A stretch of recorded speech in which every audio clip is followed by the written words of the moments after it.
যে শওকত মোল্লা একাধিক জায়গায়, শুধু কংগ্রেসের মানুষ না, ভাঙড়ের মতো জায়গায় আইএসএফ অন্যান্য দলের মানুষদের বিভিন্ন রকম প্রথমে ভালোবেসে বলছে ঘর দেবো, এ দেবো, ও দেবো, চাকরি দেবো, কাজ দেবো, বেনিফিশিয়ারি লোন করিয়ে দেবো, কৃষি লোন করিয়ে দেবো, ইত্যাদি চাকরি দেবো। সেখানেও যখন হচ্ছে না, তারপরে ভয়, তোমার যদি কথা না শোনা হয় তাহলে কিন্তু তোর কেস দেবো, তুই জেলে থাকবি না বাইরে থাকবি বল। ঠিক এরকম একটা ধুমকি ধামকি দিয়ে এখন রফিকুল হাসানের যেটা ব্যাপার, রফিকুল ইসলাম সে প্রমোটিংয়ের কাজ করে, তার বেশ ভালো অর্থ শর্ত আছে, বেশ টাকা পয়সা আছে, সেই সূত্রে ধরে তাকে টোপ দিয়েছে যে তোমাকে ভাঙড়ে বিধানসভার টিকিট দেওয়া হবে, যেটা এখন পর্যন্ত জানতে পারলাম। ও সেই আশায়তে বুক বেঁধেছে।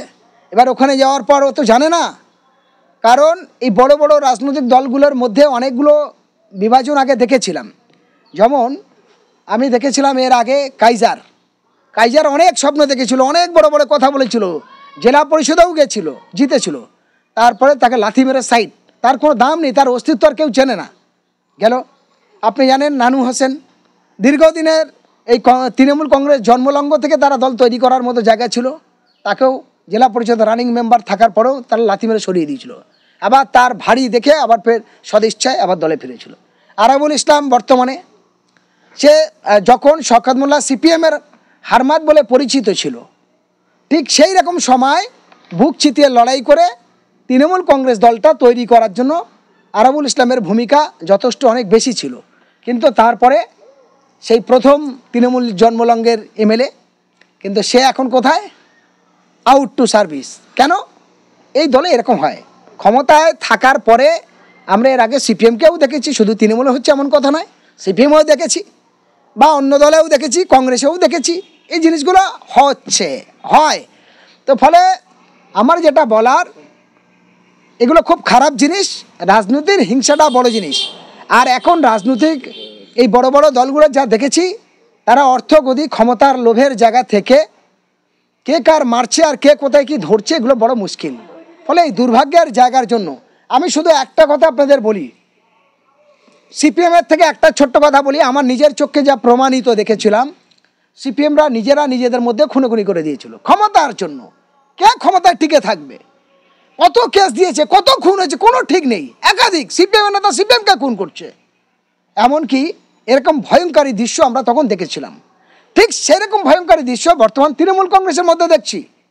আজকে যদি বলি কোথাও এক জায়গা ভালো নেই, বাসন্তী যুব আর মাদার করে খুনোখুনি, আবার নারায়ণপুরে দেখলাম, বোলমালিপুর, আবার দেখলাম ভাঙড়ের মধ্যে এরকম বিস্তারিত অঞ্চল, আবার কি বলে বোদরা, হ্যাঁ বিভিন্ন অঞ্চলে, মদাসেরের এলাকা, বিভিন্ন এলাকা, তাদের মধ্যে কে লিডার হবে, কে কত করে খাবে। আর ভাঙড়টা হলো শিল্প এলাকা, ভাঙড়টা হলো ইন্ডাস্ট্রিং এলাকা, সেখানে যে নেতা হয়ে সামনে উঠতে পারবেই তার টাকার লোভ, তাতে দুটো খুন করতে হয়, করবে, মার্ডার করতে হয়, করবে।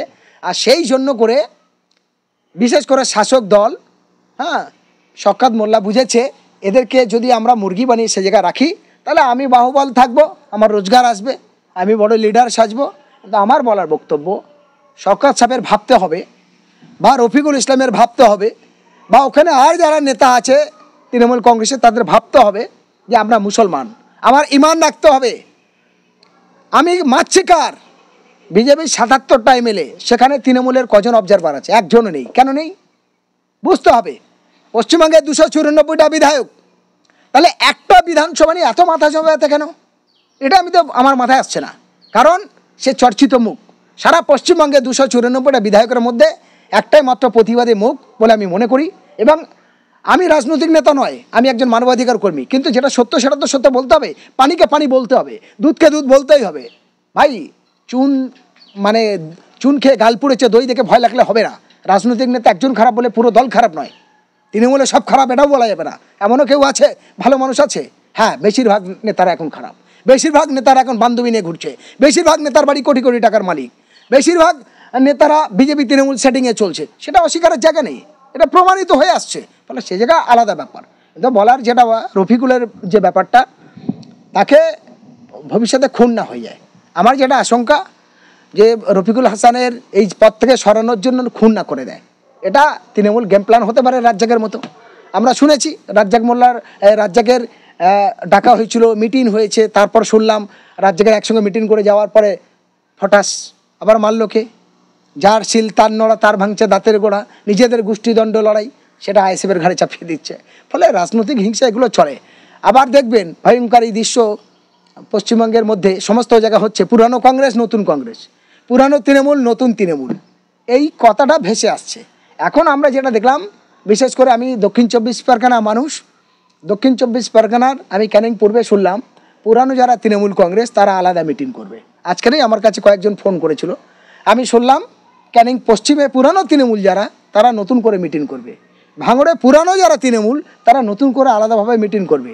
এই নতুন তৃণমূল অর্থাৎ শওকত গ্রুপের বিরুদ্ধে, হ্যাঁ, এবং তার যে সঙ্গী সাথী যে এমএলএ বা দলটা আছে তাদের বাদ রেখে যারা পুরানো এই দলের হয়ে লড়াই করেছে, খুন হয়েছে, মার্ডার হয়েছে, অর্থ গদি ক্ষমতা সব চলে গেছিলো, একসময় সিপিএমপিটা অনেক কেস খেয়েছে, সিপিএমের কাছে অনেক লাঞ্ছিত বঞ্চিত হয়েছে, তারা জেগে উঠেছে যে আমরা কত মার খাবো, সিপিএমের কাছে মার খেয়েছি, এখন দলটা বুক চিতিয়ে আল্লাহ বাবা সেই দলের নেতাদের কাছে মার খাবো, আমরা আলাদা লড়াই করব।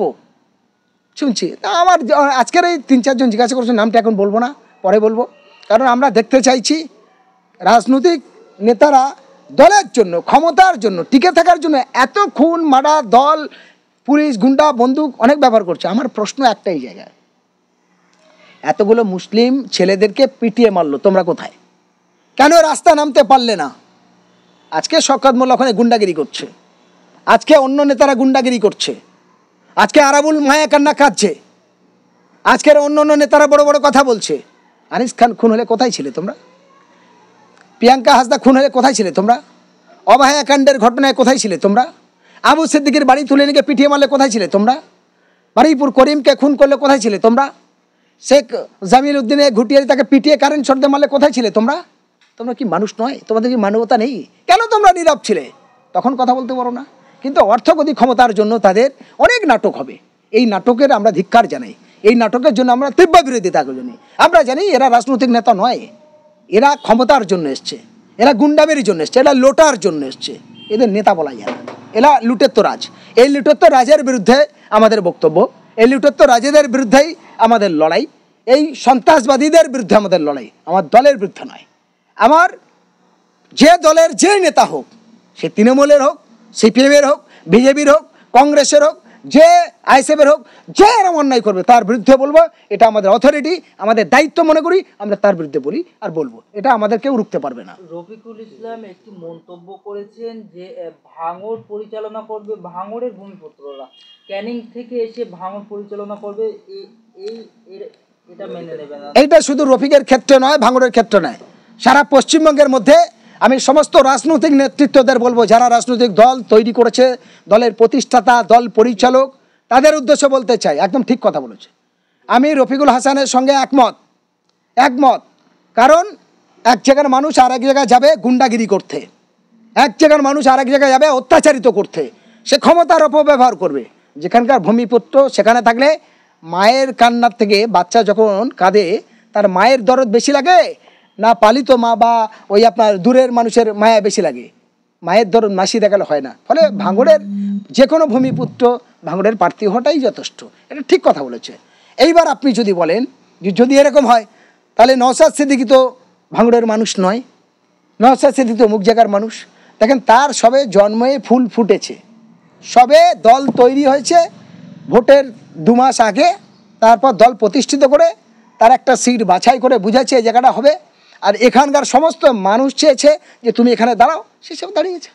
এবং আগামী দিনে যদি বলা যায় এই নতুন ছোটোখাটো রাজনৈতিক দল ছাড়া পুরানো যে দলগুলো, যে দলের পঞ্চায়েত সমিতি, জেলা পরিষদ, পঞ্চায়েত সমিতি দীর্ঘ 10 বছর 15 বছর সরকারে আছে, যাদের দল দীর্ঘদিন কেন্দ্রীয় সরকারের সঙ্গে জোটে আছে, ফলে তাদের দলের ব্যাপার আলাদা। আর ছোটোখাটো নতুন দল যদি বলে এনডিপিআই, যদি বলে এমআইএম, যদি বলে আপনার ওয়েলফেয়ার পার্টি, এসডিপিআই, এই সমস্ত ছোট দল, তারা যেখানে সংগঠনটা মজবুত হবে, নতুন সিট পাওয়ার জন্য তো তারা সেখানে লড়বে।